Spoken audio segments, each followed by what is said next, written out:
नमस्कार साथियों, कैसे आप सभी। मैं अवनीश स्वागत करता हूं आपका स्टडी विथ नेक्स्ट रैंकर्स के यूट्यूब चैनल पे। साथियों, कैसे हैं आप? अच्छे हैं?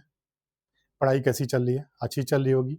लोअर पीसीएस का एग्जाम नज़दीक आ गया है या और भी कोई एग्जाम होगा जिसकी आप तैयारी कर रहे हैं, उसमें ये जो टॉपिक है बहुत महत्वपूर्ण रोल अदा करता है। जैसा कि आप मेरे पीछे देख रहे होंगे, टॉपिक का नाम है अराइवल ऑफ इंग्लिश। यूं कह सकते हैं अंग्रेजों का आगमन। अंग्रेजों का भारत में आगमन। इसमें हम पढ़ेंगे अंग्रेज कैसे आए, किन से युद्ध किया, क्या क्या उन्होंने टैक्टिक्स अपनाए, किस तरह उन्होंने भारत पे राज किया। ये सब हम पहले छोटा में पढ़ेंगे। उसके बाद में हम विस्तृत जानकारी लेंगे, लेकिन फिलहाल हम उनके आगमन के बारे में पढ़ेंगे कि उनका आगमन किस प्रकार हुआ। ठीक है, इसको हम एक कहानी के रूप में पढ़ेंगे। बाद में हम इसमें मैंने कुछ पीडीएफ के फॉर्म में लाया हूँ। इससे उस पीडीएफ के थ्रू जाने से पहले मैं चाहूँगा कि एक बार हम थोड़ा एक हल्का सा 5-10 मिनट का उसको हम एक कहानी के रूप में समझ लेते हैं, फिर हम पीडीएफ से जाएँगे तो बहुत आसानी से हो जाएगा। ठीक है? तो टाइम वेस्ट ना करते हुए हम चलते हैं, सबसे लास्ट में जाते हैं जहाँ पे कुछ पेजेस खाली होंगे। ठीक है? 25 पेज का, 24 या 25 पेज का मेरा पीडीएफ था। ठीक है? यहाँ पे हम स्टार्ट करते हैं एक कहानी के फॉर्म में। 2 चीज़ें हैं, एक है डेट याद रखिएगा 1580, ठीक, और दूसरा है 1588। 1580 में एक थे फ्रांसिस ड्रेक।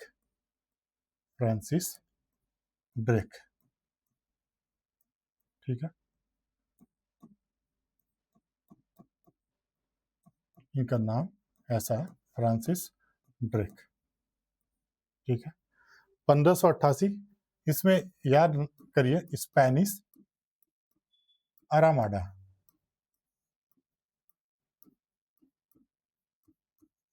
ठीक है, ये स्पेनिश फ्लीट हुआ करती थी। स्पेनिश फ्लीट मतलब स्पेन का स्पेन के स्पेन की सेना या यूं कहें समुद्री सेना, समुद्री समुद्री सेना। ठीक है,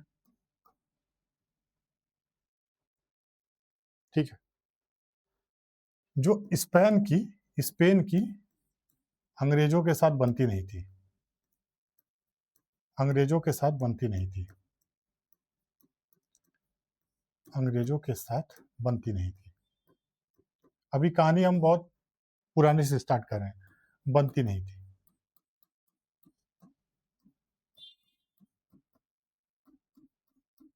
ठीक है, स्पेन कैथोलिक हुआ करते थे, कैथोलिक, ये होते थे प्रोटेस्टेंट।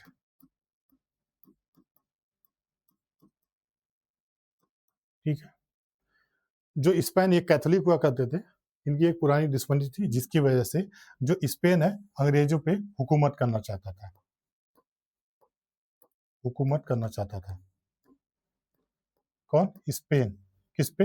अंग्रेजों पे।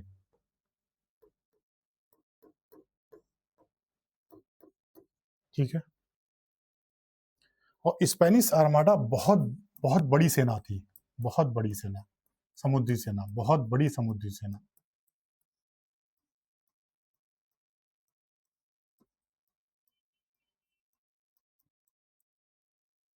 ठीक है, बहुत बड़ी समुद्री सेना हुआ करती थी। अंग्रेजों ने 1588 में, ये अंग्रेजों की जो छोटी सी टुकड़ी थी फ्रांसिस ड्रेक के नेतृत्व में, ठीक है, इन्होंने, अंग्रेजों ने इनको हराया, स्पेनिश आर्माडा को हरा दिया। अंग्रेजों ने स्पेनिश आर्माडा को हरा दिया।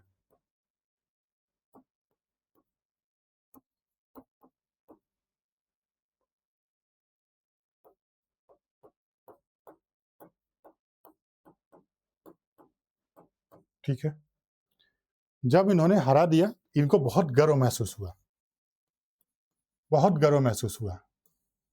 पहला ये, और ये किसके प्रेजेंस में हो रहा है? फ्रांसिस ड्रेक के। फ्रांसिस ड्रेक जो थे एक नाविक कह सकते हो, व्यापारी कह सकते हो, ये व्यापारी है देख लीजिएगा, या खोजकर्ता कह सकते हैं। ठीक है, इन्होंने क्या किया 1580 में, 1580 के समय में इन्होंने क्या किया,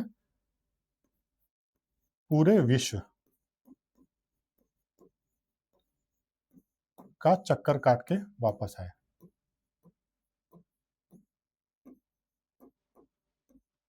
काट के वापस आए।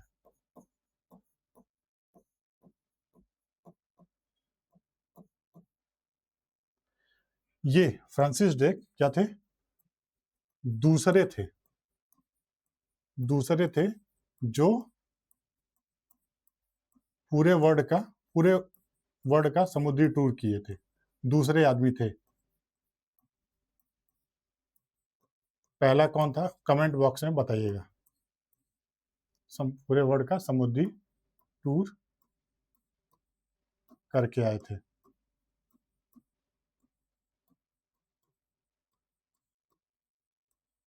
ठीक है, पूरे वर्ल्ड का समुद्री टूर करके आए थे। ठीक है, फ्रांसिस ड्रेक, स्पेनिश आर्माडा, ये 2 पॉइंट हो गए। ठीक है, अब जब फ्रांसिस ड्रेक, इनका इंसिडेंट और स्पेनिश आर्माडा, इसको जब हराया तो यहां से अंग्रेजों को एक क्या मिला, मजबूती मिली, एक मजबूती मिली। ठीक है,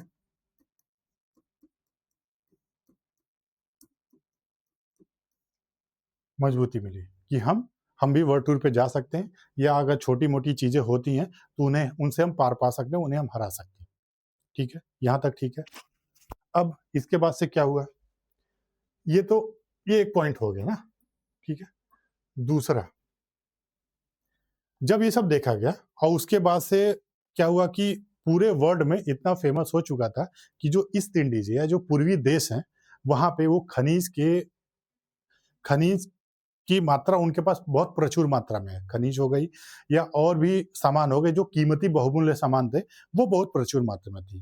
पुर्तगाल के लोग, डच के लोग काफी ज्यादा उससे बिजनेस कर रहे थे और बहुत फायदा उठा रहे थे।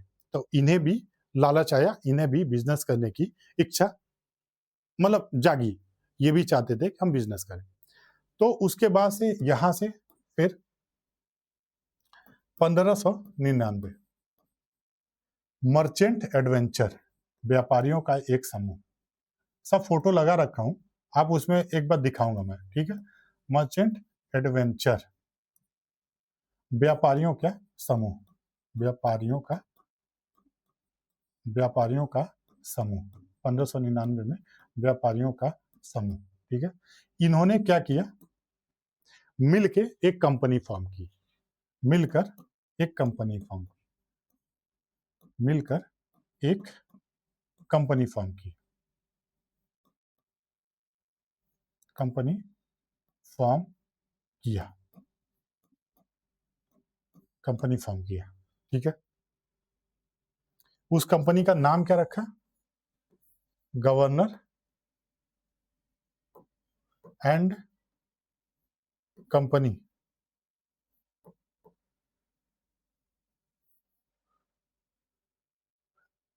Governor and company of merchant, थोड़ा सा मैं भूल रहा हूं, रुकिएगा। हाँ, governor and company of merchant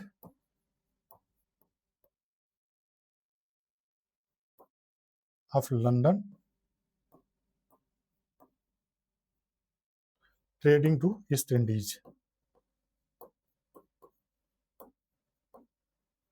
east Indies. ठीक है, ये उन्होंने कंपनी फॉर्म किया। ठीक है, ट्रेडिंग है, ट्रेडिंग टू ईस्ट इंडीज। ठीक है, कब फॉर्म किया, 1599 में। फिर 1599 जब फॉर्म किया तो 1601 में देखिएगा, 1601, 31 दिसंबर, 31 दिसंबर 1601, वहां की रानी हुआ करती थी रानी एलिजाबेथ,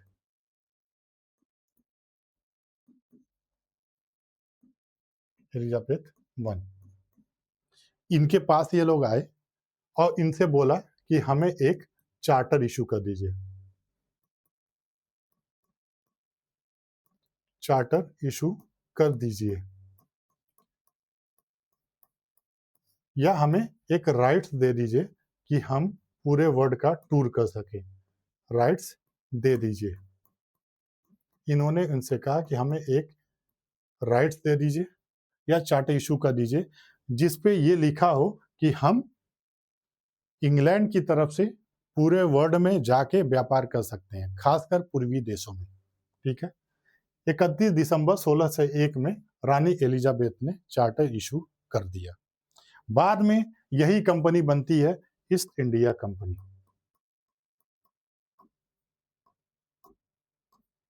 ईस्ट इंडिया कंपनी, यही ईस्ट इंडिया कंपनी बनती है।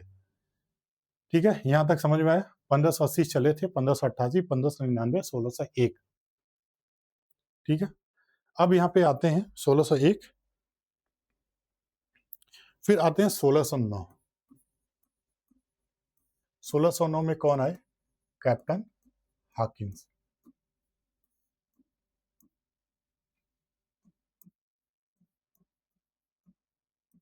ठीक है, कैप्टन हॉकिंस ये कहाँ पे आए?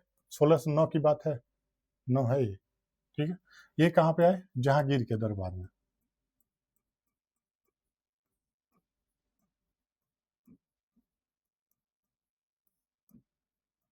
जहांगीर के दरबार में क्या करने?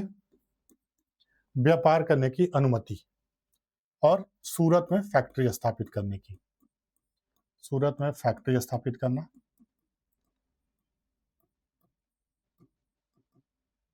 सूरत में फैक्ट्री स्थापित करना इनका मोटिव था, और व्यापार करना।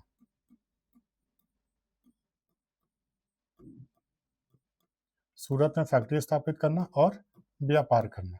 ठीक है,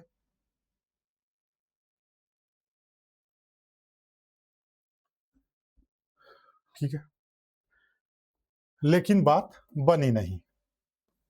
बात बनी नहीं। क्यों नहीं बनी? क्यों बात बनी नहीं? क्यों? पुर्तगालियों के दबाव के कारण बात बनी नहीं। तो फिर ये क्या किए? कैप्टन हॉकिंस लौट गए। सूरत में तो फैक्ट्री स्थापित हुई नहीं, तो ये लौट गए कहां पे? मछलीपट्टनम। मछलीपट्टनम।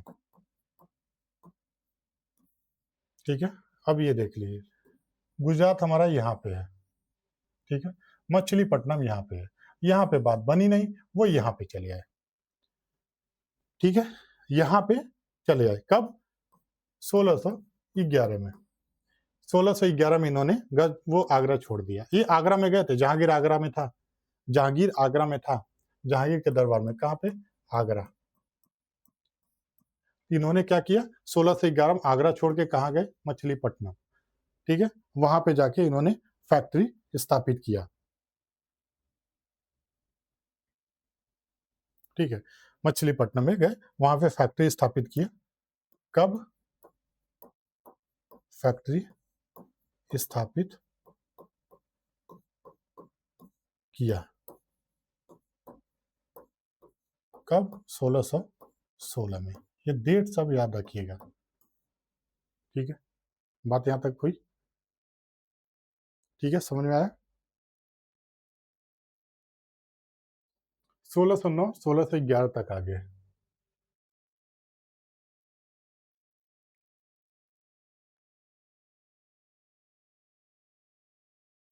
अब आते हैं 1612 में। 1612 में क्या हुआ? Thomas best.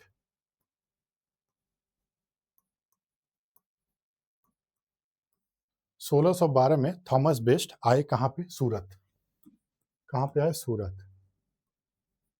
यहां पे इन्होंने क्या किया? पुर्तगालियों को हराया।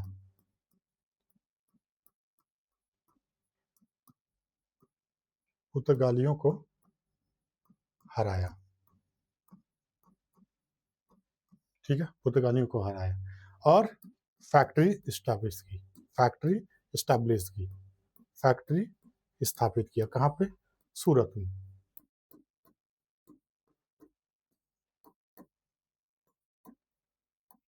कहाँ पे? सूरत में।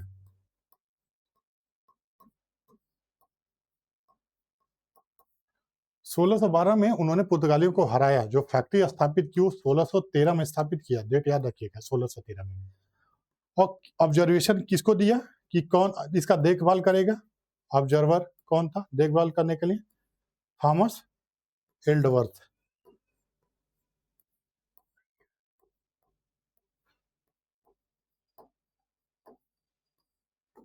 ठीक है, थॉमस एल्डवर्थ। ये चीज हमें 1613 तक हो गई हमारी। ठीक है, 1613 तक थॉमस एल्डवर्थ।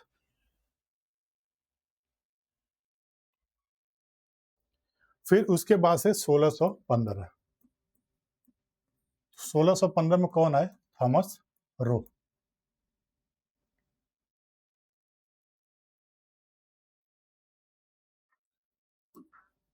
थॉमस रो, यूं कह सकते हैं थॉमस रो। ये आए, ये आए कहाँ पे? जहांगीर के दरबार में वापस, जहांगीर के दरबार में। ठीक है, क्या करने के लिए? व्यापार करने के लिए। व्यापार करने के लिए, करने का प्रस्ताव लेकर।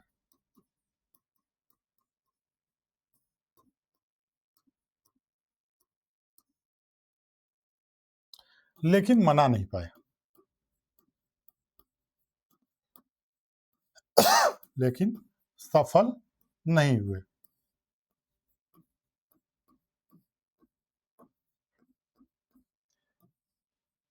लेकिन सफल नहीं हुए, मतलब व्यापार करने में सफल नहीं हुए।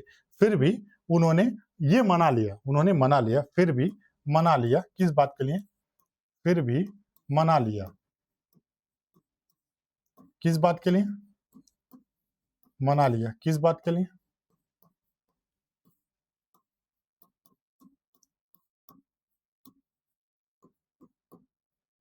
मना लिया? किस बात के लिए? फैक्ट्री बनाने के लिए, फैक्ट्री स्थापित करने के लिए, फैक्ट्री स्थापित करने के लिए, फैक्ट्री स्थापित करने के लिए।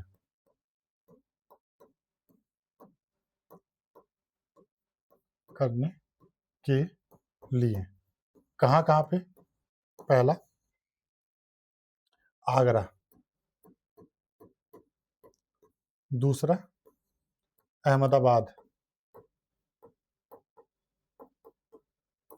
तीसरा बरोच। कहानी समझ में आ रही? ये तीनों जगह, ये पूरा याद करिएगा, भूलिएगा नहीं।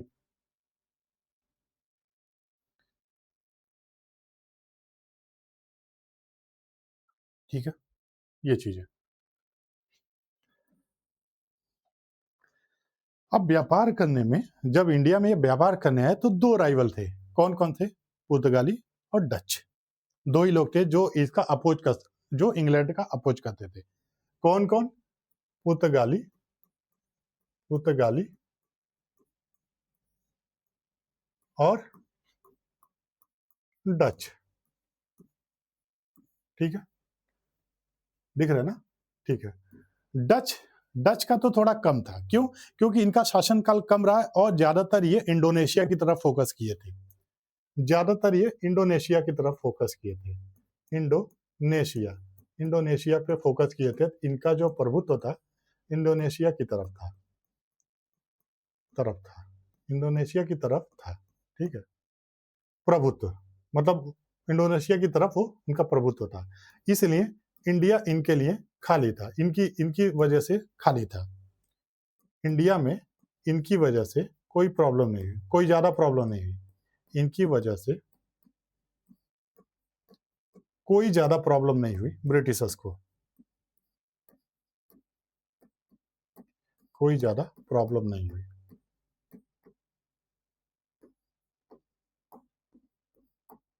कोई ज्यादा प्रॉब्लम नहीं हुई किसको? ब्रिटिशर्स को। लेकिन इनकी वजह से बहुत प्रॉब्लम हुआ, इनकी वजह से बहुत प्रॉब्लम हुआ। ठीक है, क्या क्या देखते हैं।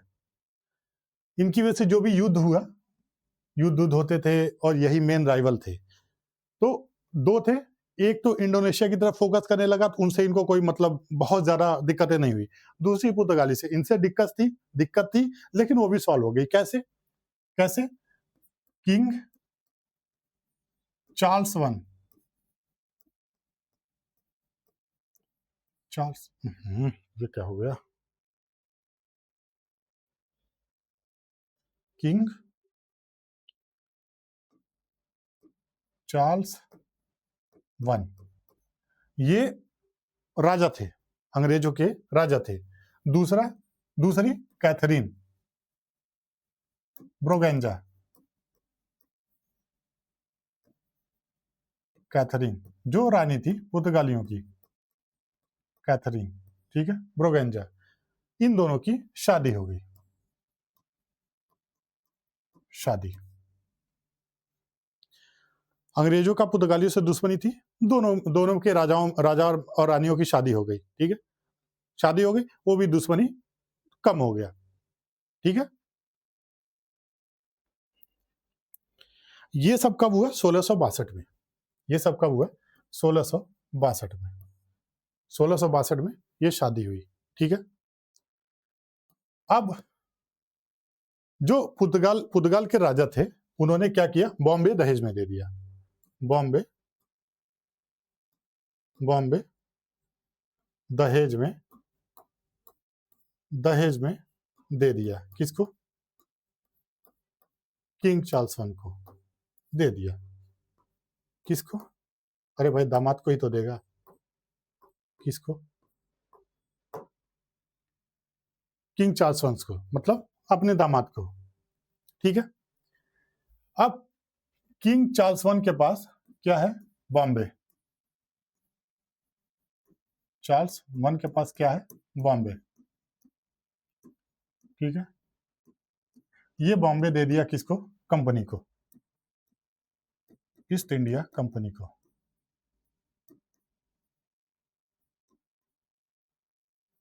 ठीक है, ईस्ट इंडिया कंपनी को दे दिया। कितने में?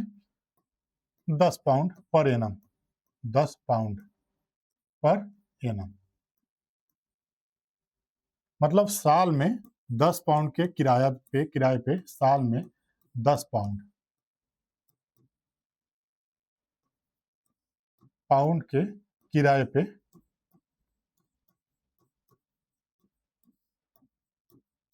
बॉम्बे दे दिया। किसको?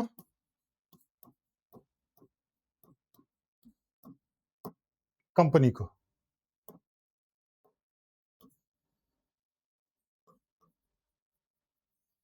कंपनी को। ठीक है, ठीक है ना।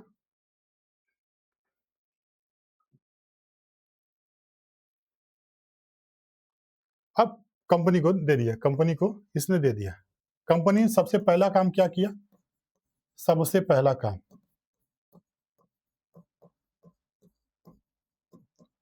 हेडक्वार्टर कहाँ था पहले?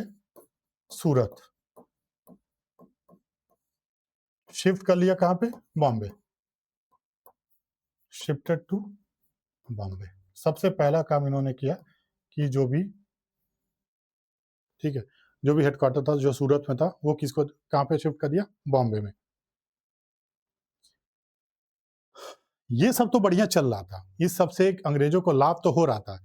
सबसे ज्यादा फायदा तब हुआ जब उनको मिला कौन? गोल्डन फरमान।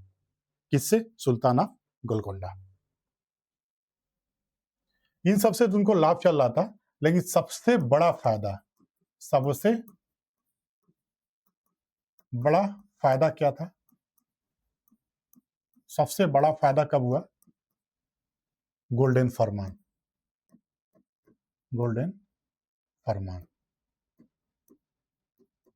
कब? 1632 में। किससे मिला था? सूरत ऑफ, हाँ, sultan of Golconda. Sultan of Golconda. ठीक है, सुल्तान ऑफ गोलकोंडा से इनको पूरा का पूरा क्या मिला, एक फरमान मिला। अब क्या फरमान मिला कि 500 पगौड़ा पर ईयर, पगौड़ा, पकौड़ा नहीं, पगौड़ा, पगौड़ा पर ईयर मतलब 500 पगौड़ा 2 पर साल में 500 पगौड़ा हमको दो, ठीक है।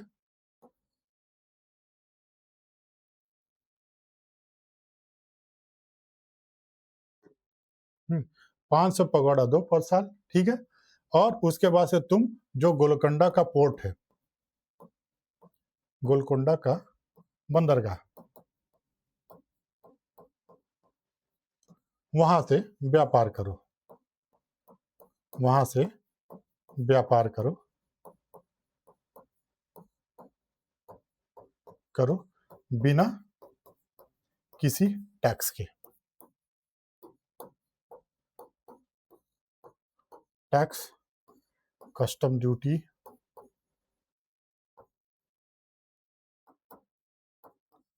बिना किसी टैक्स कस्टम ड्यूटी के, ठीक है। ये बहुत बड़ा उनके लिए फरमान था।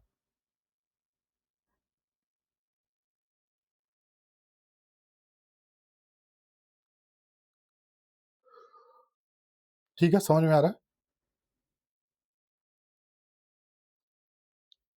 थोड़ा देखिए तो।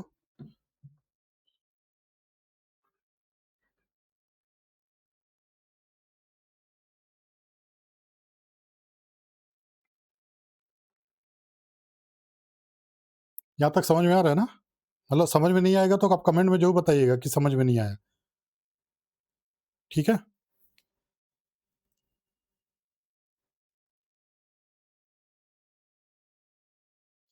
ठीक है, ये 1632 में। अब आते हैं 1639 में। 1639 में मासुलीपट्टनम में, मासुलीपट्टनम बोले, मछलीपट्टनम बोले, मासुलीपट्टनम,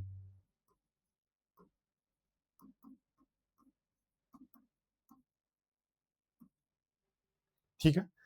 एक जो वहाँ पे जो अंग्रेज रहते थे, वहाँ पे मेंबर ऑफ काउंसिल था, एक बंदा था, एक पर्सन था, जो कौन था, member of council, member of council, council का सदस्य था, एक पर्सन था जो काउंसिल का सदस्य था, उसका नाम था फ्रांसिस डे। इसका नाम क्या था, Francis day, Francis day.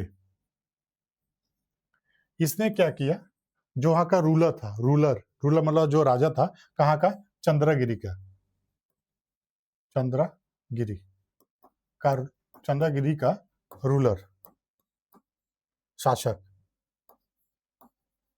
Ruler कह लो या शासक कह लो, ठीक है। चंद्रगिरी का रूलर या शासक कह लो, ठीक है।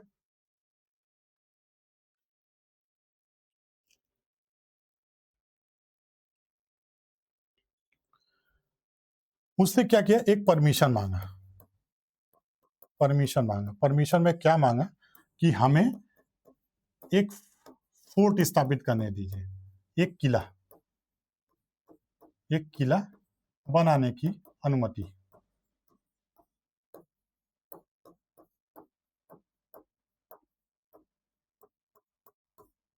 किला बनाने की अनुमति, ठीक है। ये देख लीजिए, किला बनाने की, किला बनाने की अनुमति मांगा, ठीक है।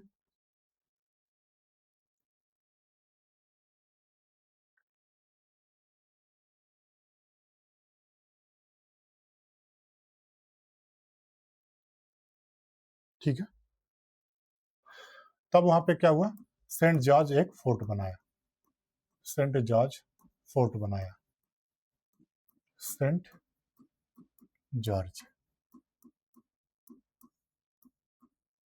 सेंट जॉर्ज फोर्ट, एक सेंट जॉर्ज फोर्ट बनाया, ठीक है। और क्या किया, पहले जो मासुलीपट्टनम, जो मछलीपट्टनम था, मछलीपट्टनम हेडक्वार्टर हुआ करता था, पहले हेडक्वार्टर था, इसको शिफ्ट कर दिया कहाँ पे, सेंट जॉर्ज फोर्ट पे, मतलब सेंट जॉर्ज फोर्ट को बना दिया क्या, हेडक्वार्टर। ठीक है,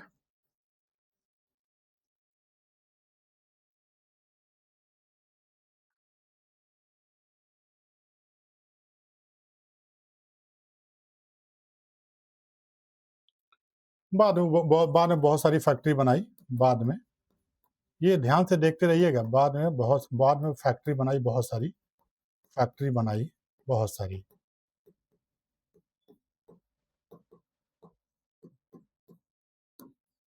कहाँ पे, हरिहरपुर,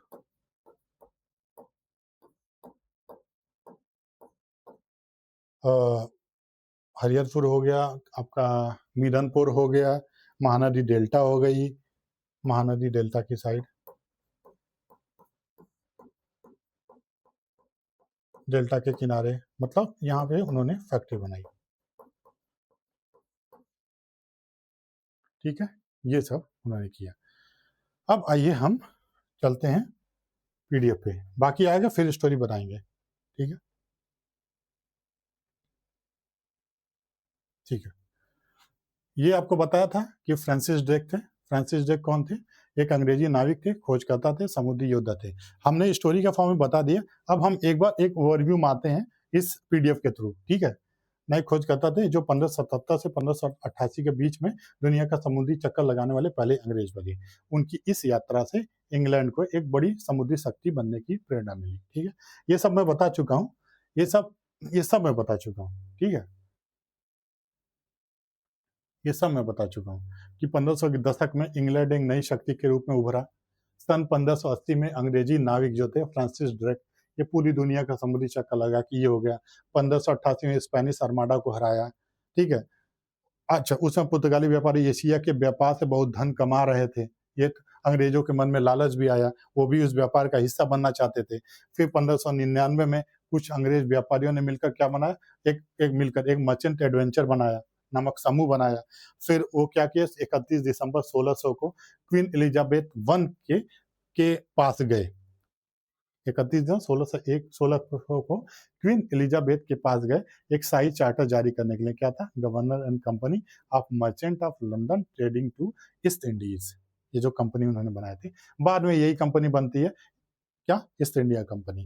पहले इस कंपनी को 15 वर्षों तक का व्यापार करने की अनुमति मिली थी, बाद में उसको अनगिनत 1609 के बाद अनगिनत समय के लिए व्यापार करने की अनुमति दे दी गई।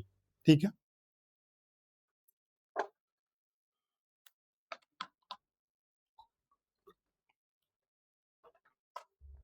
अच्छा, क्योंकि जो डच व्यापारी थे वो मोस्टली क्या, ईस्ट इंडीज या इंडोनेशिया की तरफ फोकस कर रखे थे, तो डच की तरफ से इनको कोई दिक्कत तो हुई नहीं, ये सब मैं बता चुका हूँ। ठीक है, ज्यादातर उनको थोड़ी दिक्कतें अगर हुई तो पुर्तगाल की तरफ से हुई। ठीक है, अब इन्होंने वेस्ट और साउथ में अपने पैर कैसे जमाए, वही जब कैप्टन हाकिंस आए, विलियम हाकिंस 1609 में आए थे जहांगीर के दरबार में। उनको सूरत में अंग्रेजी फैक्ट्री स्थापित करने की अनुमति प्राप्त करना था, लेकिन मिला नहीं। ठीक है, पुर्तगालियों के विरोध के कारण उन्हें मिला नहीं, तो 1611 में वो आगरा छोड़कर चले गए। आगरा छोड़ के चले गए, कहाँ पे गए, मसूलीपट्टनम चले गए। आगरा छोड़ के मसूलीपट्टनम चले गए, ये मैं सब बता रखा हूँ, बस ये रिकैप है। ठीक है, और ये पीडीएफ के फॉर्म में, ताकि आपको थोड़ा पिक्टोरियल अनुभव भी हो। ठीक है, 1611 में वो मछलीपट्टनम चले गए, वहां पे उन्होंने एक फैक्ट्री स्थापित कर दिया 1616 में। तो सबसे पहले उन्होंने जो फैक्ट्री स्थापित किया था वो कहाँ पे किया था, मछलीपट्टनम में, कब, 1616 में। ठीक है, ये सब है, ये बैटल ऑफ स्वाली है। बैटल ऑफ स्वाली किसके किसके बीच में हुआ था, पुर्तगीज, ये बैटल ऑफ स्वाली जो अभी आपका, जो मैं बोला था ना, किस, जो थॉमस बेस्ट आए थे, थॉमस बेस्ट, थॉमस बेस्ट जो आए थे, जो पुर्तगीज को हराया था, पुर्तगीज को हरा के बाद में एक फैक्ट्री स्थापित किया था वहां पे, अपना सूरत में, और किसके अंडर ऑब्जर्वेशन में रखा था, थॉमस एल्डवर्थ में। तो वो युद्ध जो किया था उसको क्या बोलते हैं, battle of Swally, battle of Swally, Swally का युद्ध, स्वाली का युद्ध। ठीक है, ये कब हुआ था? 1612 में, 1612 में हुआ था। ये आपने देखा यहाँ पे 1612 में हुआ था। फिर 1613 में क्या हुआ? 1613 में उन्होंने फैक्ट्री स्थापित किया। ये सब मैं बता चुका हूँ। स्थापित किया फैक्ट्री,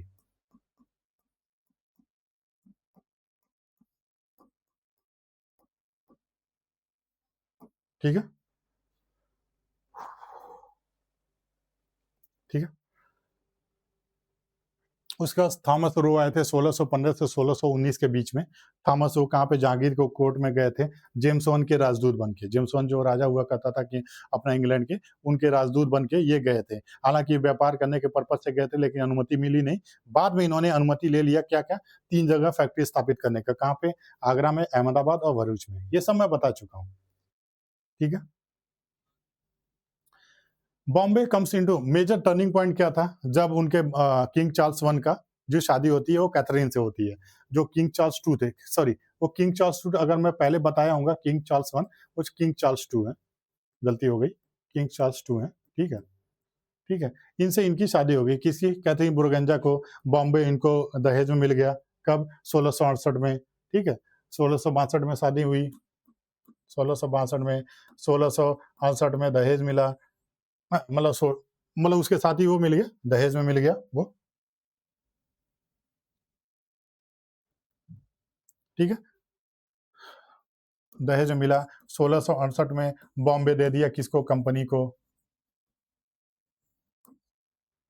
ठीक है? अब बाद में जो बाद में जो 1687 में, 1687 में जो कंपनी थी, उसने क्या किया? हेडक्वार्टर शिफ्ट कर लिया। हेडक्वार्टर बना दिया किसको? बॉम्बे को हेडक्वार्टर बना दिया। ये सब मैं कहानी के फॉर्म में बता दिया हूँ।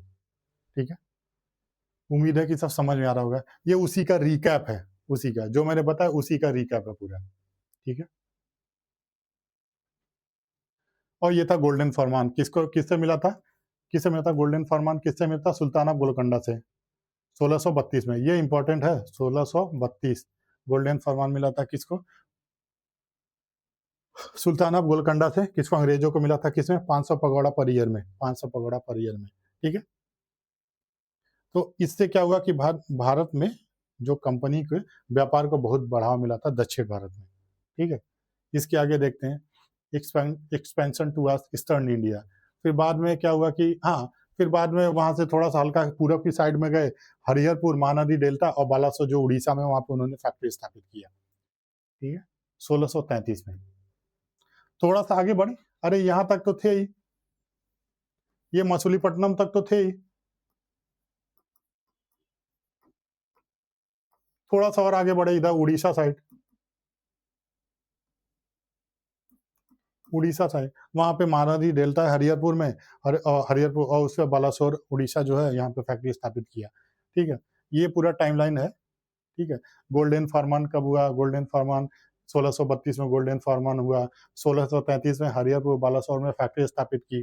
1639 में मद्रास की स्थापना की। जब फ्रांसिस डे जो चंद्रगिरी थे, चंद्रगिरी के शासक थे, वह फ्रांसिस डे ने उनके पास गया था ना अनुमति मांगने कि हमें एक फैक्ट्री स्थापित कर, एक फोर्ट बनाना है। ठीक है? मद्रास में, मद्रास में एक फोर्ट बनाना है, जो बाद में क्या हुआ था? Saint George fort. ये सब मैं बताया था, सेंट जॉर्ज फोर्ट। ठीक है? 1640 में सेंट जॉर्ज फोर्ट का निर्माण हुआ। बाद में मद्रास को मुख्यालय बना दिया गया। ये सब कहानी के फॉर्म में मैं बता दिया हूँ। ये रिकैप हो रहा है साथियों। बंगाल में फुटहोल, ये अब यहाँ से थोड़ा अलग कहानी होता है कि फुटहोल मतलब उनका बंगाल में कैसे अंग्रेजों ने अपना जड़ जमाया। बंगाल बहुत रिच था। मुगल भी मोस्टली बंगाल में ही थे। समझ लो, बंगाल में ही उनका वर्चस्व चल रहा था, क्योंकि बंगाल खनिज के मामले में बहुत सारा, और ये अपना पूरा नदी का पूरा मुहाना वहाना सब था, और नदी के पास बहुत सारे खनिज भी थे। तो और वहाँ से व्यापार करना भी इनके लिए आसान हो गया था, क्योंकि समुद्री तट भी था। तो बंगाल काफ़ी ज़्यादा प्रॉस्पेरस था, प्रॉस्पेरस प्रिंस था किसमें? India during the Mughal period. ठीक है? किसमें? Trade, agriculture, textile, commerce, etcetera. तो इंग्लिश ईस्ट इंडिया कंपनी जो है, वो चाहती थी कि कॉमर्शियल और पॉलिटिकल इन्फ्लुएंस बनाए। कहाँ पे? बंगाल में। ठीक है?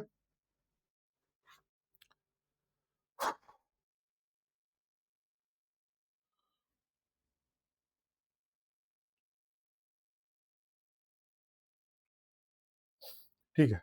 अब देखिएगा 1651 में कौन था? शाह शुजा।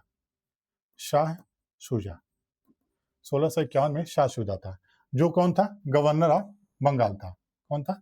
Governor of Bengal. इनसे अंग्रेजों ने क्या किया? बंगाल में ट्रेड करने के लिए अंग्रेजी इसके पास गए। शाह शुजा तो था उस टाइम पे बंगाल का गवर्नर था, उसके पास गए अंग्रेज।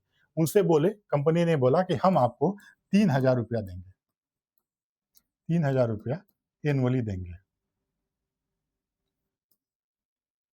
ठीक है। हालांकि उन्होंने परमिशन मांगा, तो बंगाल का जो गवर्नर था शाह शुजा, उसने परमिशन दे दिया कि आप ठीक है, आप व्यापार कर सकते हैं। कहाँ पे? हुगली पे। ठीक है। हुगली या कासिम बाजार, पटना, राजमहल में ये 4 जगह थी। ये 4 जगह याद कर लीजिएगा, हुगली, कासिम बाजार, पटना और राजमहल। ये 4 जगह थी। उन्होंने परमिशन मांगा तो उन्होंने परमिशन दे दिया कि ठीक है, आप व्यापार कर सकते हैं, लेकिन आपको हमें हर साल 3000 रुपया देना पड़ेगा। वो राजी हो गए। व्यापार, अच्छा, इन्होंने जो फरमान इशू किया, फरमान शाह शुजा ने, कि आप टैक्स फ्री, ड्यूटीज फ्री, मतलब कोई भी कस्टम ड्यूटी, टैक्स वगैरह नहीं लगेगा। ठीक है। कोई भी ड्यूटी, टैक्स, वो कोई भी ड्यूटी नहीं लगेगी। ठीक है। प्रॉब्लम क्या हुआ कि शाह शुजा ने अनुमति तो दे दिया था कि भाई कोई भी टैक्स नहीं लगेगा, कोई भी कस्टम ड्यूटी नहीं लगेगी, लेकिन जो कस्टम ऑफिसर थे, जगह जगह जो टोल थी वहां पे उनसे पैसा वसूलते थे, जबकि वो फ्री था, लेकिन वो पैसा वसूलते थे। डिस्पाइट ऑफ रॉयल फरमान, शाही फरमान के बावजूद स्थानीय चुंगी अधिकारी या कस्टम ऑफिसर्स बोल लेते हैं, चुंगी क्या ही शब्द हो जाए, कस्टम ऑफिसर्स। ठीक है।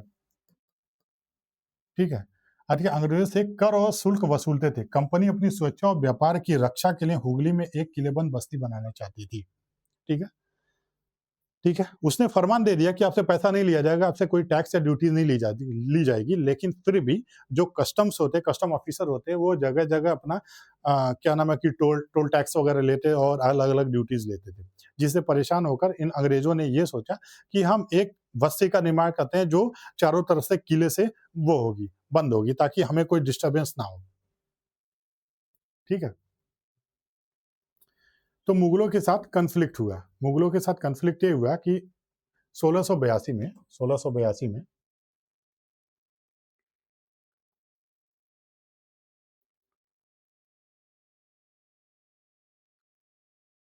ठीक है, 1682 में विलियम हेज, ये चल रहा था कि मतलब वो कस्टम ड्यूटी अपना लेते थे, लेकिन तब भी चलते रहा, कोई बात नहीं, ठीक है भाई, कोई बात नहीं, थोड़ा बहुत ले रहे हो, कोई बात नहीं। एक समय ऐसा है कि बहुत ज़्यादा लेने लगे, तब उनको बहुत प्रॉब्लम हो रही है कि यार, हमने हर साल पैसे भी दे रहे हैं, उसके बाद भी हमें ड्यूटी देनी पड़ रही है, लेकिन चलो थोड़ी बहुत ड्यूटी तो एक बार चलता है कि चलो थोड़ी बहुत चलती है, लेकिन इतना ज़्यादा ले लेंगे तो उससे हमको फ़ायदा ही नहीं हो रहा था। तो उन्होंने क्या किया, उस टाइम पे शाह शुजा हट चुका था, आ गया था कौन? शाइस्ता खान। ठीक है। शाइस्ता खान, ये उस टाइम पे बंगाल के गवर्नर थे। ठीक है। तो 1682 में विलियम हेज थे, ठीक है, ये शाइस्ता खान से मिले और अपनी परेशानी बताई। विलियम हेज, ये शाइस्ता खान से मिले और अपनी परेशानी बताई कि सर, हम पैसा जब देते हैं तो हमें वो सुविधाएं मिलनी चाहिए जिस सुविधाओं के लिए हम पैसा देते हैं। अगर वो सुविधाएं नहीं मिल रही हैं तो सर वो अच्छी बात नहीं है। ठीक है।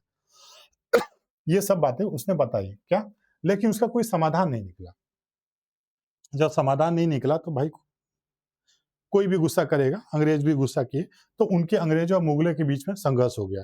अक्टूबर 1686 में संघर्ष हुआ, भले भले ही अंग्रेजों को परेशानी हुई, संघर्ष हुआ, लेकिन अंग्रेज जीते नहीं, अंग्रेज वहां से भाग गए। अंग्रेज, अब भाई वहां पे पूरा शाइस्ता खान का पूरा कब्जा था भाई, मुगलों का शासन था। तो मुगलों ने हुगली पर कब्जा कर लिया, जहां पे वो व्यापार कर रहे थे उस जगह पे कब्जा कर लिया। अंग्रेजों को वो छोड़ के जाना पड़ा। अंग्रेज ने जवाबी कार्रवाई में क्या किया कि थाना जो गार्डन रीच है उस पर कब्जा किया, हिजली पर हमला किया और बालासोर के किले पर आक्रमण किया। ये सब किए, जवाब में उन्होंने कुछ ना कुछ तो करेंगे, अगर उधर से 4 बम गिरेंगे तो इधर से भी तो 2 बम गिरेंगे ना। ठीक है। तो ये सब हुआ, शाइस्ता खान के पास गए, लेकिन कुछ फायदा नहीं हुआ। अब आते हैं अराइवल ऑफ जॉब चार्नक। ठीक है, जॉब चाणक्य का अराइवल।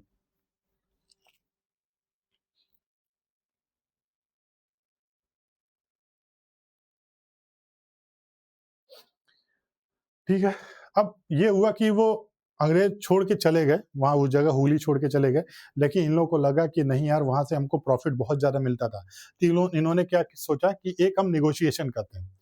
नेगोशिएशन में किसको भेजा? जॉब चार्नक को, जो अंग्रेज़ों की तरफ से कोई काउंसिल का मेंबर होगा, वो अब मतलब अंग्रेज़ों की तरफ से वो आया बात करने किससे? शाइस्ता खान से, कि चलिए जो हुआ, हुआ। आगे से हम अब व्यापार करना चाहते हैं आपसे और देखते हैं आगे क्या होता है।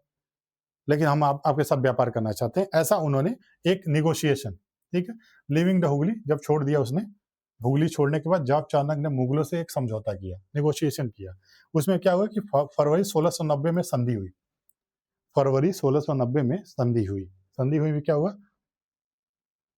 संधि होने के बाद अगस्त 1600, देखो फरवरी 1690 संधि हुई, अगस्त 1690 में वो कहाँ पे? सूता नदी एक जगह है, सूता नदी, वहां पे अंग्रेज आ गए। वहां पे उनको मौका मिला कि आप यहाँ पे आइए और व्यापार करिए।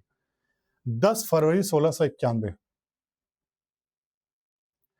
फिर से वही जो फरमान था कि 300 के वार्षिक भुगतान पे जारी रखने की अनुमति दी। 10 फरवरी 1691 से जो पहले फरमान था कि 3000 पर साल आपको पैसा देना पड़ेगा और उसके बाद से आप अपना व्यापार कर सकते हैं, ठीक है। अब वहां पे क्या हुआ कि सूता नदी जो जगह था वहां पे उनको व्यापार करने को बोला गया, लेकिन वो फोर्टिफिकेशन करने लगे, मतलब किले बनाने लगे। इससे क्या हुआ, एक शोभा सिंह शोभा सिंह थे, उन्हें बड़ी प्रॉब्लम हुई। एक जमींदार थे ये, उन्हें बड़ी प्रॉब्लम हुई। अभी आप देखेंगे कि जब उन्हें सूता नदी में आए तो उन्होंने फोर्टिफिकेशन तो किया, किलेबंदी तो की, बाद में उनको जमींदारी भी दे दी गई। तो भाई जब जमींदारी दे दी जाएगी तो एक जमींदार को गुस्सा होगा। तो शोभा सिंह थे, ये एक जमींदार थे। इनको प्रॉब्लम हुई, इन्होंने एक विद्रोह कर दिया, किसके खिलाफ? अंग्रेजों के खिलाफ, ठीक। अपनी बस्ती को मजबूत करने के बहाना दे दिया, ठीक, कि हम अपनी बस्ती को मजबूत करना चाहते हैं, तो इसलिए उसी में लोगों को भड़काया और इनके खिलाफ विद्रोह कर दिया। 1696 में जो सूता नदी की किलेबंदी शुरू हो गई, हालांकि उस विद्रोह का कोई फायदा नहीं हुआ। तो 1696 में जो सूता नदी थी वहां पे किलाबंदी शुरू हो गई, ठीक है। बाद में बताया ना, अंग्रेजों को एक जमींदारी भी दी गई, 3 जगह की जमींदारी दी गई। कौन? सूतानती, गोविंदपुर और कालीकता, मतलब कलकत्ता। ये याद रखिएगा, ये 3 जगह हैं, सूतानती, गोविंदपुर और कालीकता या कलकत्ता बोल सकते हैं, कलकत्ता, ठीक है।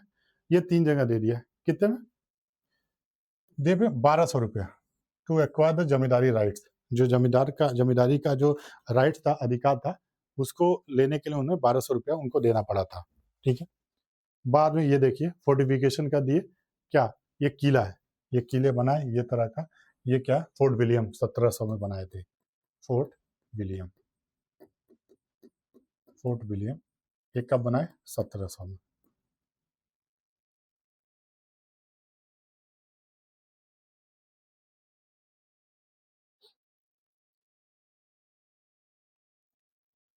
ठीक है। 1700 में इस किलेबंद बस्ती का नाम फोर्ट विलियम रखा गया, 1700 में, याद रखिएगा। और यह कलकत्ता प्रेसिडेंसी का मुख्यालय बना, हेडक्वार्टर बना दिया गया कलकत्ता प्रेसिडेंसी का। और इसके जो प्रेसिडेंट बने वो कौन बने? चार्ल्स अय्यर, चार्ल्स अयरे बोल सकते हैं, ये कुछ भी पढ़ लो, चार्ल्स अयरे इसके प्रेसिडेंट, पहले अध्यक्ष बनाए गए, ठीक है। ये टाइमलाइन है, टाइमलाइन ये आप देख लीजिएगा कि 1691 में क्या हुआ कि शाह सूजा ने व्यापार की अनुमति दे दी 1691 में। 1682 में क्या हुआ, विलियम हेज ने शाइस्ता खान से शिकायत की। 1686 में मुगलों ने हुगली पर कब्जा कर लिया। एक टाइमलाइन है, मैंने लिख दिया। फिर 1690 में जॉब चाणक्य ने क्या किया, सूता नदी लौटे, एक फरमान इशू हुआ वही वाला जो 3000 रुपया, 3000 रुपया, 3000 रुपया पर ईयर, 3000 रुपया पर ईयर। बाद में सूता नदी पे किलाबंदी शुरू हो गई, ठीक है। 3 गांव खरीदे उन्होंने, कौन कौन से 3 गांव आप बताइए, कौन कौन से, कमेंट में। ठीक है, मैं बोलूंगा नहीं। फिर फोर्ट विलियम स्टैब्लिश किया गया 1700। फोर्ट विलियम का आपने फोटो देखा है। अब ये आते हैं फारूक सियार फरमान पे 1717 में। फारूक सियार फरमान।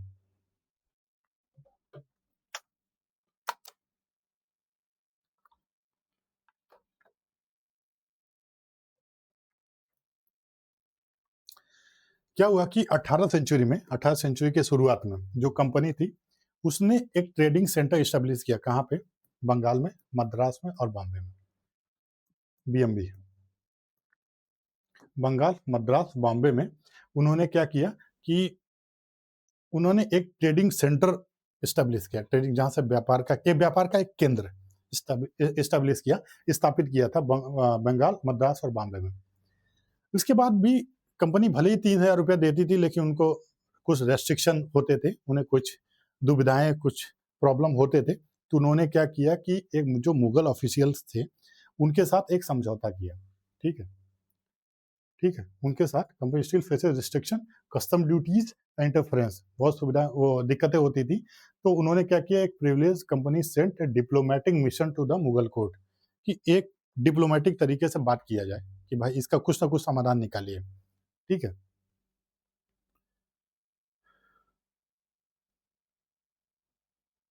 तो उनकी तरफ से आए जॉन सरमन, सुरमन बोल सकते, 1715 में एक दूत मंडल। ठीक है, 1715 में क्या हुआ, 1715 में, अब देखिएगा आपको दिखाई दे रहा है कि नहीं दे रहा। ठीक है, जॉन सुरमन एक नेतृत्व किए। ठीक है, जब उन्होंने ये हुआ कि एक डिप्लोमेट भेजा जाएगा, जैसे राजदूत वगैरह होते हैं, एक डिप्लोमेट भेजा जाएगा। ठीक है, तो अंग्रेजों की तरफ से कौन आए? John Surman. ये फारूक सियार के दरबार में पहुंचे, तो कुछ घूस दिए होंगे, उपहार, कुछ चाल बताए होंगे, मतलब कूटनीति, कुछ उपहार, उपहार मतलब कुछ पैसा वैसा ऐसा कुछ दिए होंगे। कूटनीति मतलब उनको कुछ बताए होंगे कैसा करेंगे तो ये फायदा होगा। कुछ कूटनीति चाल और कुछ वार्ताओं से, मतलब कुछ बात हुई। इन बात से के माध्यम से कंपनी ने महत्वपूर्ण फरमान प्राप्त किए। ये फरमान कब था? 1717 में। तो फारूक सियार फरमान जब भी पूछा जाएगा तो कब होगा? 1717 में फारूक सियार फरमान। ठीक है, इसकी कुछ शर्तें थी। कुछ शर्तें ये थी, पहला, बंगाल में क्या शर्त थी? बंगाल में कंपनी के आयात, मतलब import and export, import and export, company के आयात और निर्यात में सीमा शुल्क से मुक्त किया जाएगा। मतलब कंपनी अगर कुछ आयात या निर्यात करती है तो जो भी अपना सीमा शुल्क, जो बॉर्डर पे जो शुल्क लिया जाता है वो नहीं लिया जाएगा, पहला। दूसरा, 3,000 रुपए का वार्षिक भुगतान करेगी, वो कर भी रही थी। और तीसरा था, कंपनी को दस्तक, दस्तक एक पास हुआ करता था, दस्तक, दस्तक या यूं कहें एक पास। ठीक है, चौथा, कलकत्ता के आसपास अधिक भूमि किराए पर लेने की अनुमति मिल गई। ये चार चीजें थी। अब इसको ध्यान से रट लीजिएगा, ये चार चीजें क्या थी। वो कहाँ पे? बंगाल में। कई बार क्वेश्चन में पूछता है कि ये चार चीजें, तीन चार चीजें ऑप्शन में दे देगा। ठीक है, उसमें ये पूछेगा कौन कौन से मतलब कौन कौन से फरमान जब जारी हुए थे, फारूक सियार फरमान जारी हुए थे, तो कौन कौन से क्या कहाँ पे हैदराबाद में लाई करते हैं, और कौन कौन से बंगाल से संबंध रखते हैं, तो उसी ऑप्शन में से घुमा देता है। ठीक है, हैदराबाद में क्या हुआ? हैदराबाद में जो company retain its freedom from duties in trade, जो भी शुल्क मुक्ति का अधिकार जारी रखा गया था वो अपना चलता गया। ठीक है, और सिर्फ मतलब कि उनसे शुल्क मुक्ति ये थी कि उनसे पैसे नहीं लिया जाता था, सिवाय मद्रास के। मद्रास में, मद्रास केवल एक सामान्य किराया देना था, मद्रास के लिए एक सामान्य किराया देना था उनको, बाकी कहीं जगह कोई जगह उनको किराया नहीं लिया जाता था। सूरत में क्या हुआ था? 10,000 रुपया आपको हर साल, 10,000, 10,000 हर साल, मतलब साल में 10,000 रुपया आप दीजिए और कस्टम ड्यूटी से मुक्ति पाइए, सीधी सी बात। बम्बई में क्या हुआ? बम्बई में वो चाहते, वो कॉइन मिंट करना चाहते थे। कॉइन मिंट मतलब सिक्के बनाना, सिक्के बनाना चाहते थे, तो जो कंपनी में बनाए, मतलब कंपनी क्या, बम्बई में बनाए, बम्बई में बनाने के लिए उनको ये महत्वपूर्ण फरमान मिला कि आप अगर कॉइन मिंट करना चाहते हैं, अगर सिक्के बनाना चाहते हैं, तो आप कहाँ बनाएंगे? बम्बई में। ठीक है, ये है फरमान इतने महत्वपूर्ण क्यों है? ये सब मैंने लिख दिया है, ठीक है। जब ये फरमान जब जारी हुआ, अब देखिए अलग-अलग बंगाल, हैदराबाद, बॉम्बे जो भी चीज़ें थी, अलग-अलग फरमान जारी हुए और उनको इससे उनको बहुत लाभ हुआ। इसीलिए इसको जो इंग्लैंड है, वो लोग बोलते हैं इसको Magna carta, east India company का मैग्ना कार्टा, ठीक है। ये क्वेश्चन में ज़रूर पूछता है कि Magna carta of the east India company क्या थी? तो उसमें बोल देगा फारुखशियार फरमान, ठीक है? या वो क्या नाम है कि सुल्तान ऑफ गोलकोंडा से जो मिला था गोल्डन फरमान, वो हो सकता है। ऐसे-ऐसे 3-4 ऑप्शन दे देगा। अब इसमें इतना ज़रूरी क्यों था? कंपनी का लाभ बहुत बढ़ गया, कर और प्रतिबंध कम हो गए, कलकत्ता के आसपास कंपनी का प्रभाव बढ़ गया, अंग्रेजों की व्यापारिक शक्ति मजबूत हुई, आगे चलकर भारतीय राजनीति में हस्तक्षेप का मार्ग जो प्रशस्त हुआ। ठीक है? ये सब चीज़ें थी, इसीलिए थोड़ा इनको फ़ायदा हुआ। दस्तक, दस्तक क्या था? एक स्पेशल पास था, दस्तक। ये देखिएगा दस्तक क्या था कि स्पेशल पास था या परमिट होता है, ठीक है? स्पेशल पास या परमिट, अरे वो एक मूवी नहीं आई थी अ, सलार, सलार एक मूवी आई थी जिसमें कोई भी ट्रांसपोर्ट होता है तो इसमें एक मुहर लगी रहती है। तो एक पास टाइप का था कि उस मुहर को कोई रोक नहीं सकता था। जो रोकेगा मतलब युद्ध होगा, तो उसको कोई रोकता नहीं था। तो वो एक पास टाइप का था, वैसे ही दस्तक था। दस्तक एक पास था, ठीक है? उस पास के थ्रू कहीं भी उनसे कर नहीं लिया जाता था। ठीक है? तो दस्तक एक स्पेशल पास था या परमिट था जो कौन इशू किया था? Issue by English East India company that allow goods to be transport without paying custom duty और ट्रांजिट एक्सेस। सिंपल, वो सलार जैसा। सलार में एक मुहर लगी रहती थी, यहाँ पे भी एक पास दे दिया जाता था। ये हो सकता है ये मुहर ही टाइप का रहा हो, ठीक है? हिंदी में देखते हैं, दस्तक ईस्ट इंडिया कंपनी द्वारा जारी किया जाने वाला एक विशेष पास या अनुमति पत्र था, जिसके माध्यम से माल को बिना चुंगी या सीमा शुल्क, ये कस्टम है, सीमा शुल्क एक स्थान से दूसरे स्थान तक ले जाया जा सकता था, ठीक है। 1717 में मुगल सम्राट फारुखसियार के फरमान द्वारा कंपनी को दस्तक जारी करने का अधिकार प्राप्त हुआ था, ठीक है। दस्तक की विशेषताएं ये थी, ये एक आधिकारिक व्यापारिक पास था। दस्तक वाले माल पर स्थानीय कर नहीं लगा सकते थे, कस्टम ड्यूटी नहीं लगा सकते थे। इससे कंपनी को अधिक लाभ प्राप्त हुआ। कंपनी के अधिकारियों ने निजी व्यापार में भी इसका दुरुपयोग किया। इससे बंगाल सरकार को भारी राजस्व हानि हुई। इससे अंग्रेजों को तो फायदा हुआ, लेकिन जो मुगल शासक थे, ठीक है, या बंगाल सरकार थी, उनको घाटा हुआ। कई बार उस दस्तक का फायदा उठा के अपनी जो निजी जो ट्रांसपोर्ट होते थे उसको भी पास करा लेते थे, ठीक है। उससे थोड़ा घाटा होने लगा था। यदि कंपनी का कोई व्यापारी रेशम या सूती कपड़ा दस्तक के साथ ले जा रहा होता था तो चुंगी अधिकारी उसे उससे कर नहीं वसूल सकते थे। ये सब चीजें थी। सिंपल डेफिनेशन आप देख लेंगे, दस्तक क्या था? एक ड्यूटी फ्री ट्रेड पास था, issue bye east India company for transporting goods without paying custom duties, ठीक है। ये सब चीजें थी। दस्तक मतलब ड्यूटी फ्री ट्रेड पास, ठीक है। मजदिंग ऑफ, अच्छा, दो अंग्रेजी कंपनियों का विलय है। अब जैसे ये देख लीजिए, जैसे ईस्ट इंडिया कंपनी थी, ईस्ट इंडिया कंपनी बहुत ज्यादा एक एक व्यापारियों का समूह था, उन्होंने ईस्ट इंडिया कंपनी फॉर्मेशन किया था। तो ईस्ट इंडिया कंपनी बहुत ज्यादा फायदा उठा रही थी, तो इससे अंग्रेजों में ही कुछ व्यापारी ऐसे होंगे जो चाहते होंगे यार हम भी एक कंपनी फॉर्म करेंगे, हम भी फायदा उठाएंगे, ठीक है। तो एक राइवल जनरेट हो गया, ठीक है।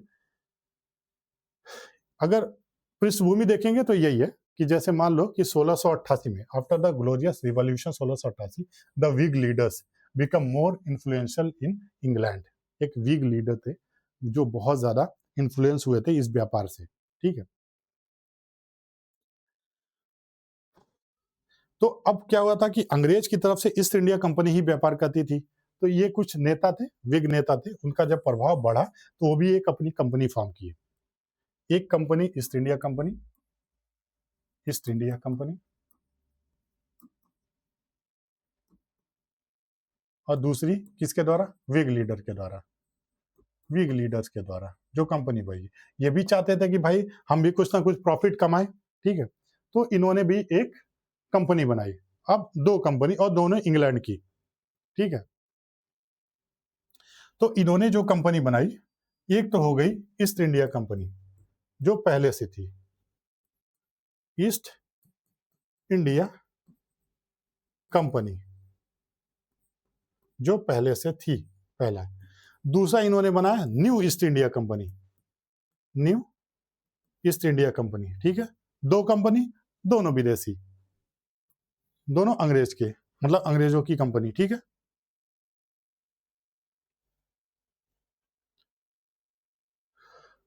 अब क्या हुआ कि जब ईस्ट इंडिया कंपनी की तरफ से अलग अलग लोग प्रतिनिधित्व करते थे, तो जो नई जो कंपनी बनी न्यू ईस्ट इंडिया कंपनी, उसकी तरफ से sir William Norris, sir William Norris, नाम याद रख लेना, नॉरिस, इसको भेजा गया औरंगजेब की कोर्ट में, ठीक है। जहांगीर वगैरह सब खत्म हो चुके थे, औरंगजेब का शासन आ गया था। तो William Norris as a ambassador, राजदूत बन के गए, उस कंपनी के राजदूत बन के, किसके, न्यू ईस्ट इंडिया कंपनी के राजदूत बन के गए, किसके पास, औरंगजेब के पास। क्या करने, परमिशन लेने के लिए कि हमें भी व्यापार करने की अनुमति दे दीजिए।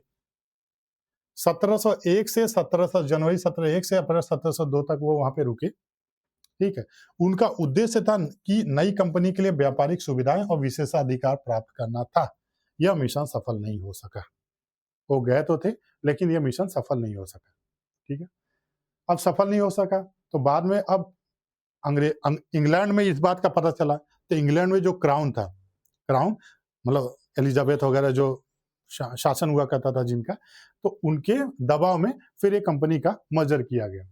अब rivalry between the two company created confusion in trade, मतलब दोनों अंग्रेजों की दोनों कंपनी, अंग्रेजों की दोनों के बीच में बहुत दिक्कतें हुई, ट्रेड करने में बहुत परेशानी होने लगी, क्योंकि प्रतिस्पर्धा करना था किससे, खुद से ही प्रतिस्पर्धा कर रहे हो, एक ही देश से, ठीक है।